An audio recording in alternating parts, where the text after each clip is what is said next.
Le protagoniste d'aujourd'hui a été qualifié de point culminant que la beauté est atteinte dans le domaine de la musique. On l'appelle même le Christ musical. Bref, ces surnoms ne proviennent pas de n'importe quel amateur de musique classique, mais d'un certain Tchaïkovski, qui s'y connaissait en composition. En fait, il faisait référence à Wolfgang Amadeus Mozart, probablement le plus grand génie musical qui ait jamais honoré nos oreilles et nos âmes. Parlons donc des débuts de Wolfgang Amadeus Mozart. Il est né à Salzbourg le 27 janvier 1756. Il est le septième enfant d'Anna Maria et de Léopold, compositeur du prince-évêque local, le comte Strattenbach. Depuis sa naissance, ses parents et ses frères et sœurs l'appellent Wolfel. Le prince archevêque de Salzbourg était l'un des nombreux petits États souverains du Saint-Empire romain germanique et un État extrêmement riche. L'environnement était peut-être provincial comparé à d'autres grandes capitales européennes, mais les arts et la musique bénéficiaient du patronage de la cour. Léopold s'est vite rendu compte que Wolfel était doté d'un talent musical extraordinaire. À l'âge de 3 ans, il joue ses premiers morceaux au piano. À 4 ans, il joue du violon. La sœur de Wolfel, Nannerl, fait preuve des mêmes aptitudes. Très vite, Léopold consacre l'essentiel de son énergie à développer leurs aptitudes naturelles. Le garçon semble être le plus doué des deux, absorbant la théorie musicale avec beaucoup d'appétit et peu d'effort. Sous la direction affectueuse mais inflexible de Léopold, Wolfel compose son premier concerto pour piano à l'âge de 4 ans, suivi d'un menuet et d'un trio pour clavier à 6 ans. Entre ces deux réalisations, le jeune Mozart découvre les joies du chant et de la scène. En 1761, l'enfant de 5 ans tient un petit rôle dans le drame musical Sigismund, roi de Hongrie. Cette première expérience de la scène théâtrale a peut-être influencé son amour de l'opéra plus tard. À cette époque, Léopold se rend compte que Salzbourg est trop petite pour Wolfel et Nannerl. Le père devient impresario et planifie un voyage à la cour impériale de Vienne en octobre 1762. L'empereur François Ier et l'impératrice Marie-Thérèse accueillent les petits artistes dans leur somptueux palais de Schönbrunn. Marie-Thérèse est étonné des talents de Wolfgang et le gâte de compliments et de cadeaux. Pour exprimer sa gratitude, le garçon saute sur les genoux de l'impératrice et l'embrasse. Mais l'empereur veut pousser le garçon encore plus loin. Il lui demanda de jouer sur les touches du piano recouvertes d'un écran, puis de jouer avec un seul doigt. Le garçon accepte et remporte le défi. Devenu une célébrité, le garçon devient une sorte de mascotte pour les dames de la cour. Un jour qu'il se trouvait à la cour, il glissa sur le sol. Une archiduchesse releva Wolfel et lui dit: Vous êtes une chère bonne dame, vous serez ma femme. La bonne dame en question, c'était Marie-Antoinette, la future reine de France. Léopold avait eu une idée géniale. Les cours de toute l'Europe paieraient cher pour voir ses enfants se produire. Les Mozart poursuivirent leur tournée triomphale, bien qu'épuisante à travers l'Europe. Les tactiques de Léopold peuvent s'apparenter à l'exploitation du travail des enfants, mais il semble que ses enfants, et surtout Wolfgang, aient beaucoup apprécié leur voyage et leur représentation. Ne voit-on pas là un parallèle avec Michael Jackson? Mais bref, pour le futur compositeur, c'était aussi l'occasion d'affiner ses compétences et d'explorer de nouveaux genres musicaux. En avril 1764, Léopold, Wolfel et Nannerl font une tournée à Londres, où le jeune prodige est mis au défi par l'avocat Daines Barrington d'improviser 2 arias dans le style populaire de l'opéra italien. Après un court moment de réflexion, Wolfgang martèle le clavecin, livrant à la fois une chanson d'amour et une chanson de rage. Cette anecdote prouve que le jeune talent pouvait effectivement intérioriser et reproduire les conventions standards des genres populaires de l'époque. La tournée reprend, avec des étapes en Flandre, en France, en Suisse et à Salzbourg, avant que les Mozart ne retournent à Vienne en 1768. Le nouvel empereur Joseph II commande à Mozart, alors âgé de 12 ans, un opéra, la Finta Semplici, qui reçoit les éloges du maître italien Pietro Matatazzo. Pas mal pour un préadolescent, n'est-ce pas? Mais le battage médiatique autour de l'opéra suscite l'envie de l'entourage impérial. En raison de leur manigance, l'opéra n'est pas monté sur scène, mais Léopold et Wolfgang avaient l'intention de conquérir le monde de l'opéra. Pour ce faire, ils doivent prendre d'assaut le berceau du théâtre lyrique, l'Italie.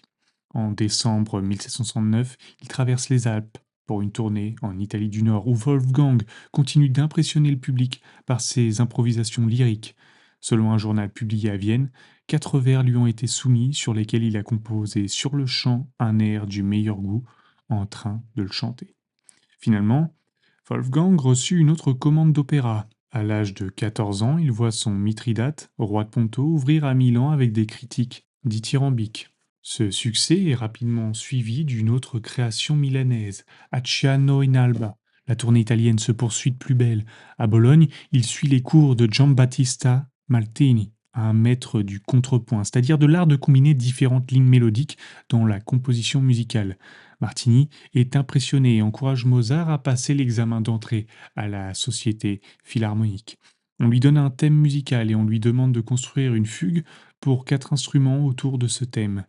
Une fugue est une composition dans laquelle un thème est introduit au début, puis répété à des hauteurs différentes. Une demi-heure plus tard, Wolfgang avait terminé sa composition, l'avait interprétée et avait obtenu son diplôme. Prochaine étape de la visite, Rome et le Vatican, où Wolfgang a réalisé un autre coup d'éclat. Il assiste à une représentation de l'œuvre chorale Misery d'Allegri. Il n'existait aucune copie imprimée de cette composition et le pape lui-même avait interdit sa transcription. Mais il mémorise l'intégralité de la partition et la couche sur le papier en secret après la représentation. Le lendemain, il la joue et la chante, sans faute, devant un public de musiciens médusés. Tout le monde parlait de lui à Rome, mais certains envieux racontaient que ses talents résidaient dans un anneau magique, une sorte de talisman qu'il portait en permanence. Cependant, notre génie a simplement enlevé l'anneau et a prouvé qu'il pouvait encore faire vibrer les touches d'ivoire. Il n'y a pas eu de magie. Quelle surprise! Le triomphe est alors complet. Le jeune Mozart est reçu en audience par le pape Clément XIV, qui le nomme chevalier de l'ordre de l'Éperon d'or.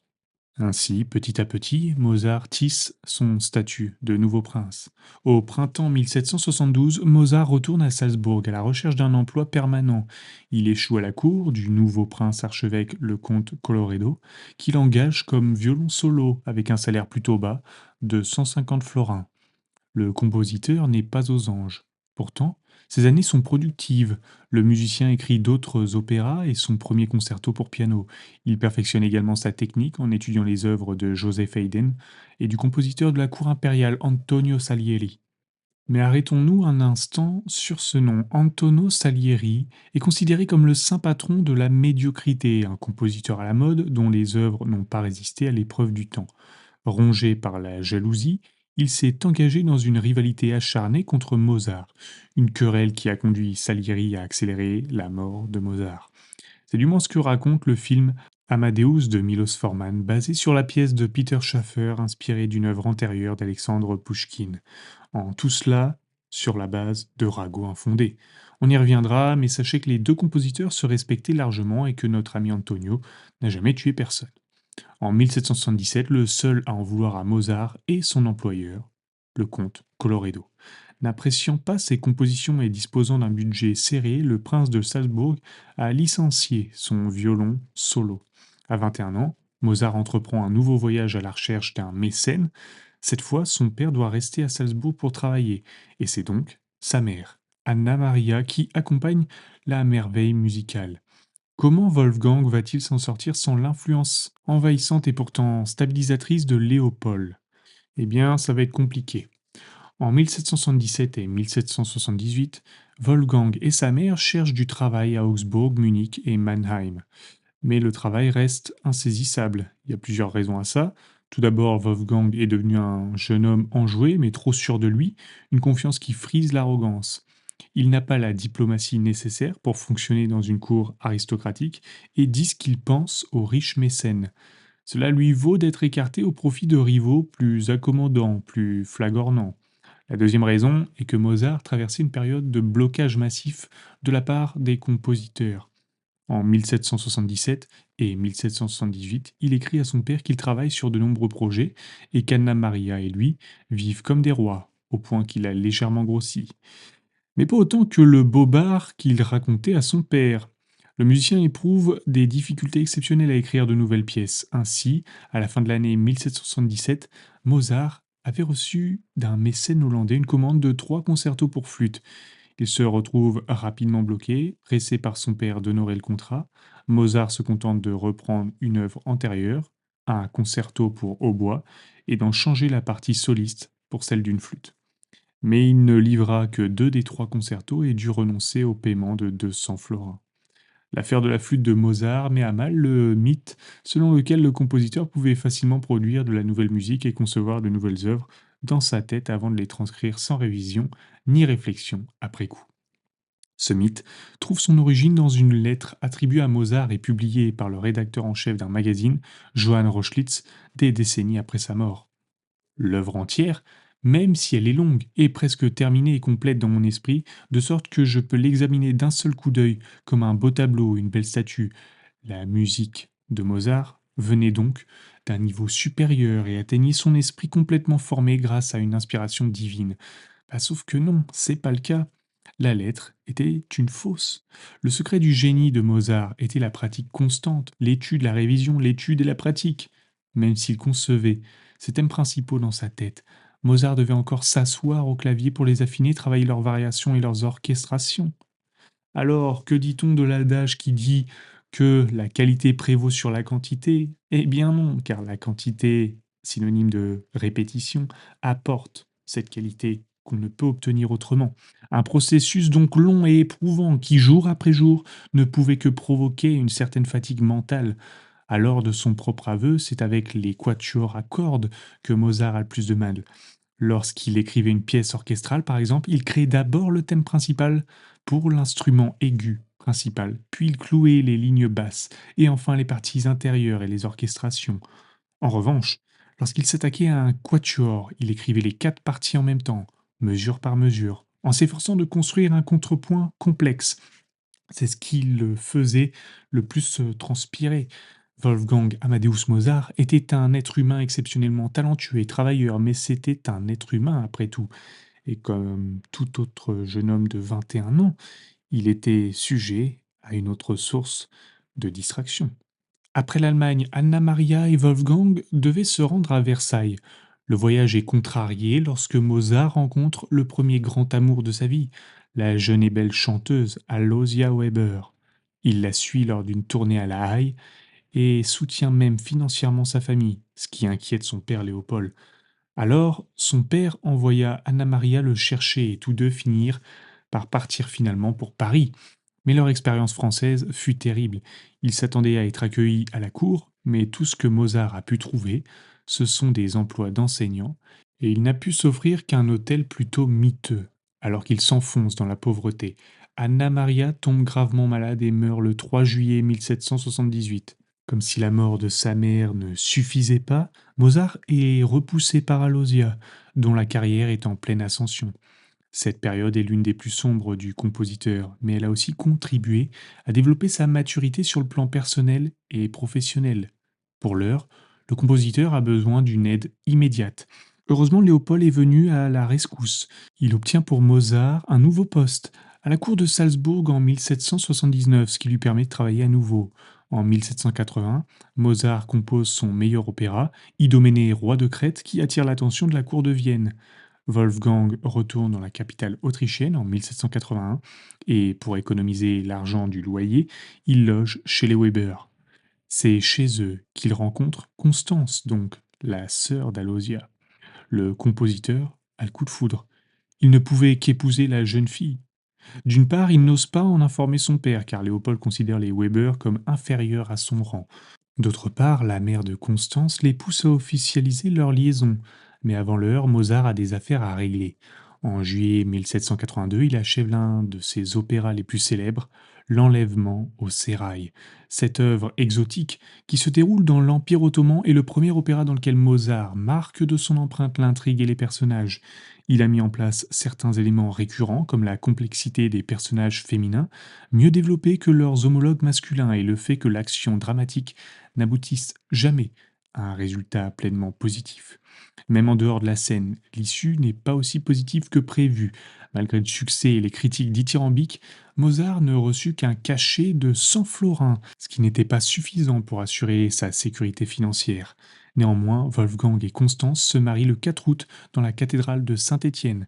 En juin 1783, les Mozart accueillent leur premier enfant, Raymond Léopold. Malheureusement, il meurt en août. Le couple a ensuite eu 5 autres enfants, mais seuls 2 ont survécu à l'enfance. Le chagrin de perdre tant d'enfants pèse sur Constance, déjà assaillie par des varices chroniques et ulcérée. Wolfgang a constamment besoin d'argent pour payer ses factures médicales, bien sûr, mais aussi pour maintenir un style de vie dissolu, fait de fêtes et de beuveries qui dépasse largement ses moyens. C'est ainsi qu'il entre dans l'une de ses périodes les plus productives, gagnant 460 florins en un an, mais Mozart n'est toujours pas satisfait. Il est à la recherche de nouveaux matériaux pour composer son prochain opéra, mais les conventions narratives et musicales de l'époque ne lui offrent pas d'inspiration excitante. Les librettistes de l'époque se plaignaient également du fait que le musicien voulait s'immiscer dans leur domaine, critiquant et réécrivant leurs scénarios. L'occasion se présente lorsque Mozart rencontre Lorenzo da Ponte, un librettiste qui avait déjà travaillé pour Salieri. Il est possible que le compositeur italien de la cour ait gardé une certaine rancune à l'égard de son rival pour lui avoir piqué son librettiste vedette. Mais cette rancune ne s'est jamais transformée en haine meurtrière comme on l'a dépeinte au théâtre et au cinéma. En fait, Salieri a eu une bonne occasion de se venger de Mozart et de Da Ponte. En 1786, Joseph II a mis Mozart et Salieri au défi de faire tomber leurs chaussettes d'opéra lors d'un événement spécial, un spectacle double, et dans lequel 2 opéras en un acte seraient joués l'un après l'autre. Le public couronnera son interprétation préférée. La pièce de Mozart était l'Impresario, une comédie musicale. Salieri, lui, a composé une pièce plus ambitieuse, un opéra se déroulant dans le monde de l'opéra. À la fin de la soirée, Salieri est couronné vainqueur par l'empereur et le public. Alors pourquoi aurait-il gardé rancune au-delà de ça? Quoi qu'il en soit, Salieri est celui des 2 rivaux qui a eu le plus de succès et qui est le mieux rémunéré. Les 2 respectaient la musique de l'autre. Salieri dirigeait souvent les compositions de Mozart et était même heureux de confier les projets à Wolfgang lorsqu'il était trop occupé. Mozart et Da Ponte n'ont donc pas à s'inquiéter des manigances de Salieri dans l'ombre. La première collaboration de cette Dream Team est souvent considérée comme la meilleure œuvre de Mozart, Les Noces de Figaro. Le matériau de base est une comédie du dramaturge français Beaumarchais. La pièce avait un sous-texte révolutionnaire puisqu'elle opposait le roturier Figaro au conte luxurieux d'Almaviva. Mozart et Da Ponte ont atténué les thèmes anti-aristocratiques pour éviter la censure, mais leur œuvre n'en était pas moins révolutionnaire, du moins en termes musicaux. Pourtant, la première viennoise, le 1er mai 1786, laissa le public perplexe. L'œuvre était trop complexe, trop en avance sur son temps. Mais Mozart est invité à jouer l'opéra à Prague. Là, le succès est phénoménal. L'œuvre reste à l'affiche pendant 3 semaines et Mozart est récompensé par 1 000 florins. La scène pragoise commanda un autre opéra à Mozart et Da Ponte, le Don Giovanni. Avant qu'il ne soit achevé, Léopold Mozart mourut le 28 mai 1787. Tout au long de sa vie, Léopold a été une présence constante dans la vie de Wolfgang. Il avait été son professeur, son directeur et même son ami et confident. Il était évident que l'influence de Léopold risquait toujours de devenir envahissante. Le père s'inquiétait sincèrement de voir son fils gâcher ses talents. Plus tard, Léopold craignait plutôt que Wolfgang ne dilapide sa propre fortune, car il vivait bien au-dessus de ses moyens. Bien que Wolfgang ait apprécié les conseils de Léopold, il l'avait activement tenu à distance pour protéger son indépendance. Le compositeur déversa son chagrin et ses problèmes non résolus dans de nouvelles compositions. Le séducteur impénitent Don Juan peut être considéré comme un représentant de Wolfgang. Le libertin est finalement entraîné en enfer par une figure paternelle autoritaire, le père assassiné d'une de ses conquêtes, qui revient sous la forme d'un fantôme. Là encore, l'accueil a été formidable et la rémunération très bonne, mais pas assez pour soulager Wolfgang et Constance de leurs dettes qui s'accumulent. Même la nomination à la cour impériale en décembre 1787 n'a pas pu l'aider à équilibrer ses comptes. En 1788 et 1789, Mozart, en proie à des difficultés, accepte l'aide de son confrère franc-maçon, le prince Lichnowsky. Le prince organise une tournée à Dresde et à Berlin, mais le monde germanophone apprécie moins que le public tchèque. La cour de Prusse finit par lui proposer un cachet lucratif pour une série de quatuors à cordes, mais comme on le sait, Mozart n'a pas eu la tâche facile et il n'a jamais achevé l'œuvre. Le compositeur retourne à Vienne et à Constance en juillet 1789. Le couple accueille son cinquième enfant, mais la petite fille ne survit que quelques heures. Constance retombe malade et le coût des traitements pèse sur les finances de la famille. Pendant ces jours difficiles, Mozart connaît enfin un répit. L'empereur lui-même, Joseph II, lui avait commandé un nouvel opéra à lui et à Da Ponte, Così fan tutte. La première eut lieu le 26 janvier 1790, mais l'empereur, atteint de tuberculose, n'y assista pas. Il mourut même peu de temps après, remplacé par son frère Léopold II. Le nouveau monarque est moins enclin à la musique. En 1791, Mozart ne peut plus espérer de mécénat de la part de la cour. Constance étant soignée à Baden, il se sentait déprimé et seul. Mais il a encore quelques amis. L'un d'eux était le chanteur et frère franc-maçon Emmanuel Schikaneder. Mozart et Schikaneder eurent l'idée de s'essayer à un genre populaire à l'époque, l'opéra magique en langue allemande. Le résultat en fut la flûte enchantée. L'opéra se présente comme un conte de fées, mais il est imprégné de symbolisme franc-maçon et d'idéaux humanistes. La flûte enchantée a été créée le 30 septembre 1791 et a connu un énorme succès. Hélas, Mozart n'a pas pu en profiter pleinement. En effet, sa santé se détériore en raison de rhumatisme, d'enflure, de fièvre et d'une dépression persistante. De plus, il était tout simplement surmené. Tout en composant la flûte enchantée, il doit accepter la commande d'un autre opéra, la Clemenza di Tito, exigée par Léopold II pour sa cérémonie de couronnement. Mozart accepte une autre demande émanant d'un messager anonyme, un inconnu masqué, qui lui demande de composer un requiem, la musique d'une messe funèbre. Wolfgang interprète cette demande comme un signe de malheur imminent. Il est sérieusement convaincu qu'on l'empoisonne, comme il l'écrit dans une lettre: Je sais que je dois mourir, j'écris le requiem pour moi-même. À propos, le mystérieux mécène n'était pas Antonio Salieri, tel qu'il est dépeint dans la pièce et le film Amadeus. Il s'agissait en fait d'un compositeur amateur, le comte Walsegg Stupach, qui avait l'intention de présenter le requiem comme sa propre composition, et personne n'empoisonnait Mozart. À ce jour, il existe plus de 130 théories sur la nature exacte de la maladie du compositeur, allant de l'empoisonnement au mercure à la syphilis. Une étude réalisée en 2009 a révélé que la mortalité des jeunes hommes à Vienne était nettement supérieure à la moyenne en 1791 et 1792. Ce phénomène pourrait être lié à une épidémie d'infection streptococcique qui provoquait des insuffisances rénales. C'est donc peut-être la cause, et elle est compatible avec les symptômes de Mozart. En novembre 1791, il est alité, fiévreux, enflé et sans énergie. Son état s'aggrave dans la soirée du 4 décembre, puisqu'il appelle le médecin. Lorsque le médecin fait une prise de sang, le compositeur perd connaissance. Le 5 décembre, à 1 heure du matin, Wolfgang Amadeus Mozart est déclaré mort à l'âge de 35 ans. Il laisse derrière lui un requiem inachevé. Conformément aux règles funéraires de l'époque, il est enterré sans grande cérémonie, dans une tombe partagée avec 4 autres corps. Sa dernière demeure n'a jamais été identifiée. Aujourd'hui, on pense qu'il est superflu de parler de l'héritage de Mozart, mais on aimerait plutôt souligner à quel point Wolfgang Amadeus Mozart est parvenu à une pureté et une beauté apparente sans effort dans sa musique. Comme l'a dit Einstein, on a l'impression qu'il l'a simplement trouvée, qu'elle a toujours existé en tant que partie de la beauté intérieure de l'univers, attendant d'être révélée. Et ce qu'il a accompli, il l'a fait à partir d'un état de pratique constant, de lutte intérieure et de tourmente personnelle. Merci d'avoir écouté cette vidéo. Si tu ne veux pas manquer les suivantes, abonne-toi et on se dit à une prochaine.